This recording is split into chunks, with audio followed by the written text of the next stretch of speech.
On the first section of the DVD, we've seen how alcohol can lead to violence.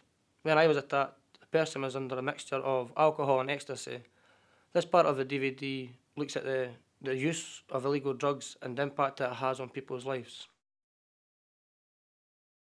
In the beginning, when I was 12-year-old, I started smoking cigarettes, thought nothing of it.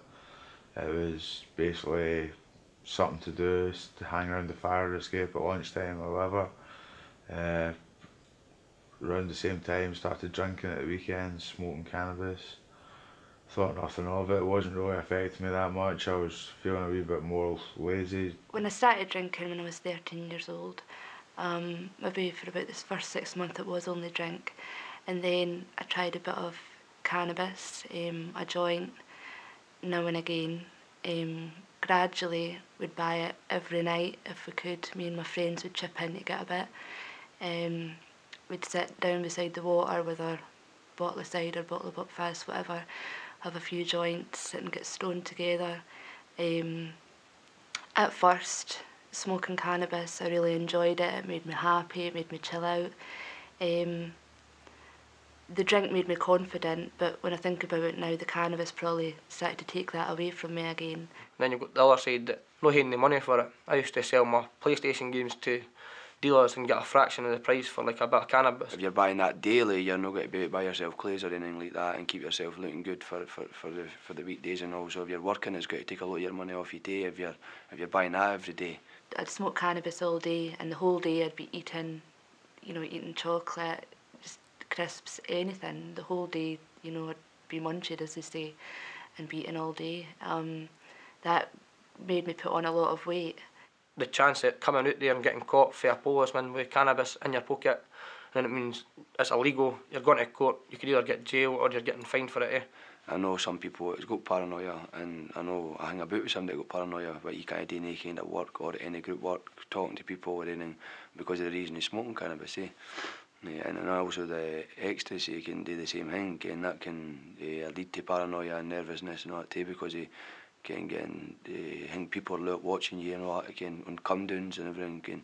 You get paranoia, could be walking down the street thinking people's talking about you. Then you've got the other side that you're just pure lazy, you can't be bothered doing anything, that's what you do, you become really, really lazy. If you're taking drugs all weekend, you don't stop till the Sunday night, sometimes Monday morning, and you think you're okay going to school on the Monday morning to do work. But I mean, it can take up till sometimes the Thursday till you're starting to recover from taking those drugs. So it can affect your schoolwork, it can affect, your grades at school. So obviously that is going to affect your future. Anybody that sat in a crowd in a house and taking a pile of buckets and then sat there and wanted to change the channel but not being able to, they may think they just can't be bothered, but it's not. It's actually the onset of brain damage. At the time when I was smoking cannabis, I didn't think I had any mental health issues attached to it. It's taken me around 4 or 5 years to recover from the paranoia and the mental health issues from smoking cannabis. Maybe about 1.5 years into smoking cannabis, when I was about 14 maybe, just after I turned 14, I started taking Valium, jellies, anything really I could get my hands on, any Eckies, base, anything really, mostly at the weekends. Then gradually it went on to being through the week. I started getting onto stronger drugs, messing about, and then I started abusing drugs. And the difference between taking drugs and abusing drugs is when you take drugs, you're experimenting. When you're abusing drugs, you're trying to see just what sort of nick you can get in. When I was about 15, it was the first time I tried heroin. Someone who I thought was a friend offered me it, and the first time I took it, I smoked it, and to be honest, I didn't really feel much effect of it. I think I didn't know what to expect. He offered me drugs, and it was cocaine. He says, try some of this, and this will help you out.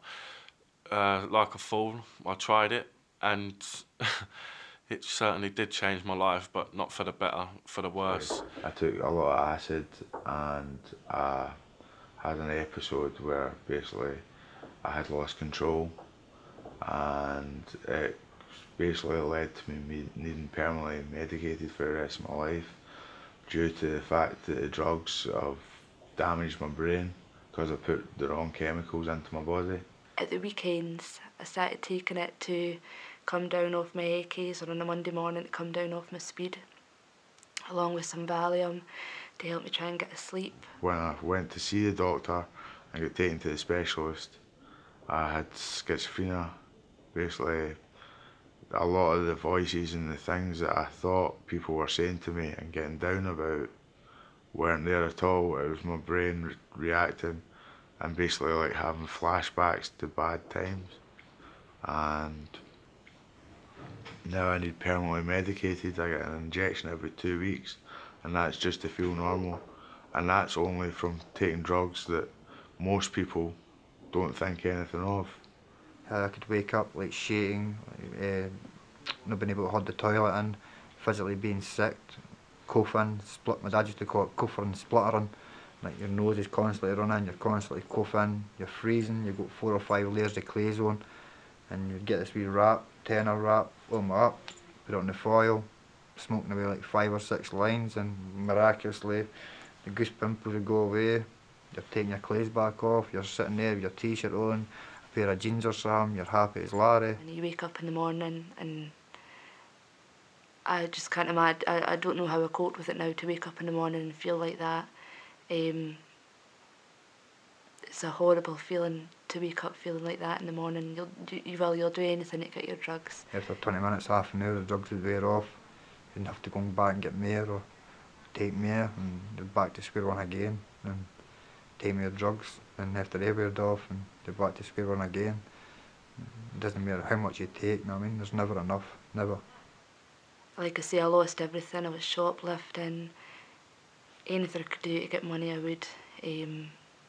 Not anything, I mean, there was things that I wouldn't do, but most things I would do to get money for heroin. I couldn't steal, I couldn't rob. I never broke into houses, I couldn't steal from shops, so if I wanted a fund for my habit, it was like my money. I would have to like sell my stuff, like my jackets, my trainers, my hi-fi. I had my engineering degree and apprenticeship, my City and Guilds. I was on to the big wages. I could have put it away and made something of my life, but I chose to go out and blow it at the weekend, and it's cost me dearly. I was the same as everybody else. If somebody said to me, you know, you're going to get addicted to it, I would say, I'm not like that. I'm not like, you know, you see these, as I used to say, dirty junkies walking down the street, and I'm not like them. I'm not going to be like them. I've had a good upbringing, good parents, nice house, everything. You know, I was spoiled, and everything I wanted I got. You know, I've got a younger brother and sister. Everything was great. I thought, I'm not going to be like them. They're the people that have been brought up with nothing. Their mum and dad have left them. They've grew up in care. But, you know, I did end up like that. I lost everything through taking heroin. At first I thought it's not got a hold of me. I'm bigger than it, but it's true what they say, you know what I mean? It's 10 bigger guys than me to their death, you know what I mean? I was only another guy on the wrong turning. It was like close to death as well, probably, I think. Yeah, like my worst state, you know what I mean? Doesn't matter how good you think it is taking drugs at the time. You know, if you carry on like that, I'm not saying you'll end up like me in 5 years' time, but it is going to make things worse in your life. It's not going to make anything better.